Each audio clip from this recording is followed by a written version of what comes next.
After years of people whining that there isn't a Fugitive Doctor figure yet, it's finally here, and people are still whining. But anyway, let's take a look at the packaging. Unlike the B&M sets, which are often windowless or vacuum sealed, this one has a window, so you don't have to worry about germs contaminating your figure, which for £40, Character really are treating us.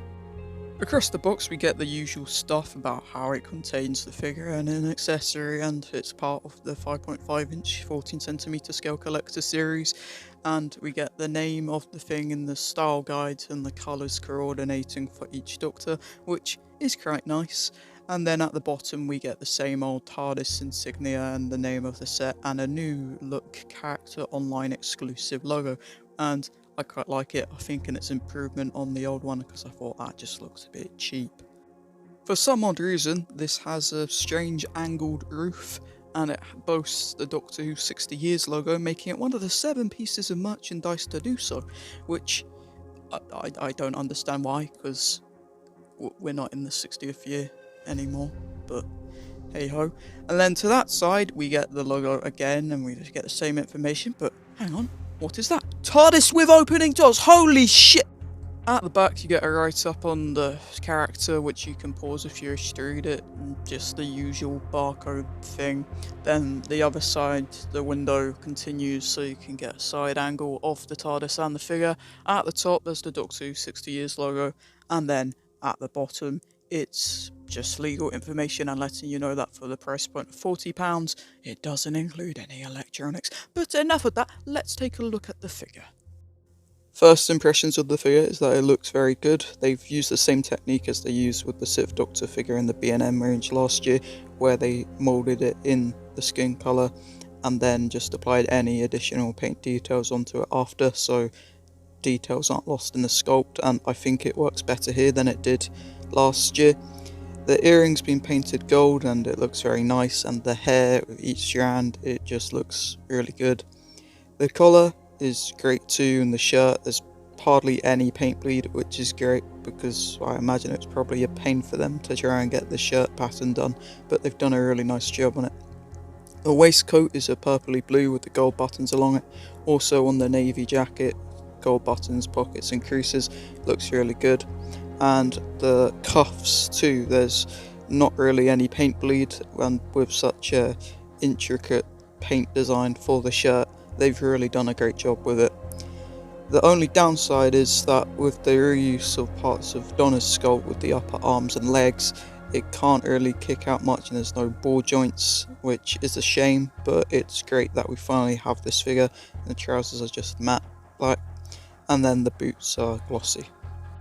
The Fugitive Doctor wouldn't be complete without her gun, and it's a very nice inclusion. They didn't have to do this. I've seen some people complain that they had, but I think it looks great. I don't care, it's been added. The detail, the yellow, silver and gold looks great and I can't fault it. And unlike the video showcasing the figure, the gun can fit into the hand very easily. Articulation wise, the head can probably do a full 360, but I wouldn't chance it with the collar. There's 360 degree articulation at the shoulder and a bend at the elbow, as well as featuring 360 degree articulation at the wrists. There's also articulation featured at the waist.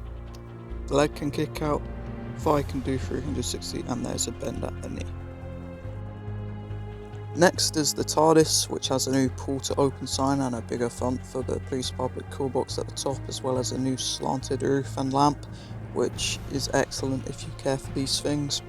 The windows are strange for me because you can still see the white underneath them, which I don't know if it's a problem with mine or just the TARDIS itself, but it's very noticeable in hands.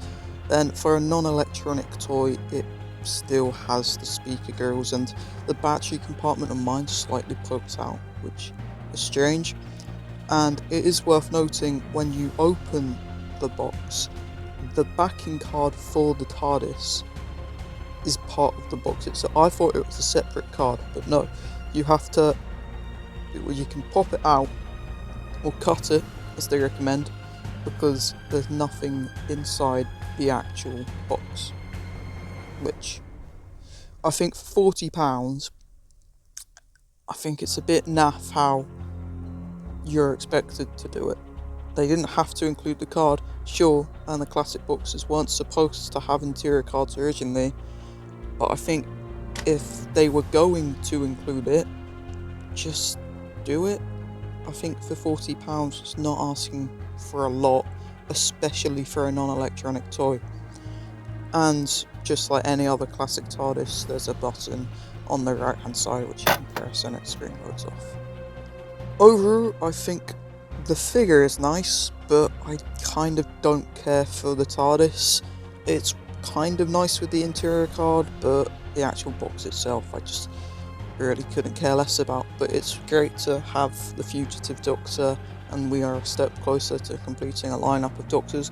We now just need to nag character for a 15th Doctor figure. So thank you very much for watching this video, hope you enjoyed.